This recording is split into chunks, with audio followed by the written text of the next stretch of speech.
Doctor अनुपस्थिती प्रकरणी कारवाईची मागणी. अहेरी तालुक्यातील अवलमरी प्राथमिक आरोग्य केंद्रात BAMS डॉक्टर गौरी तुंबळे यांच्या अनुपस्थितीबाबत प्रश्नचिन्ह उपस्थित झाले.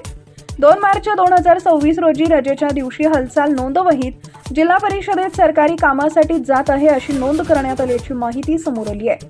मात्र प्रत्यक्ष भेटीत त्या केंद्रात अनुपस्थित आढळल्या. प्रतिनिधींनी वारंवार भेट देऊनही संपर्क झाला नाही. तालुका वैद्यकीय अधिकाऱ्यांनीही अनुपस्थितीची माहिती नसल्याचं समजतंय. केंद्रात ANM व फार्मासिस्ट उपस्थित असले तरी डॉक्टर नसल्यानं रुग्णसेवा बाधित होत असल्याची ग्रामस्थांची तक्रार आहे. वारंवार तक्रार करूनही कारवाई न झाल्यानं नागरिकांनी तात्काळ चौकशीची मागणी केली आहे.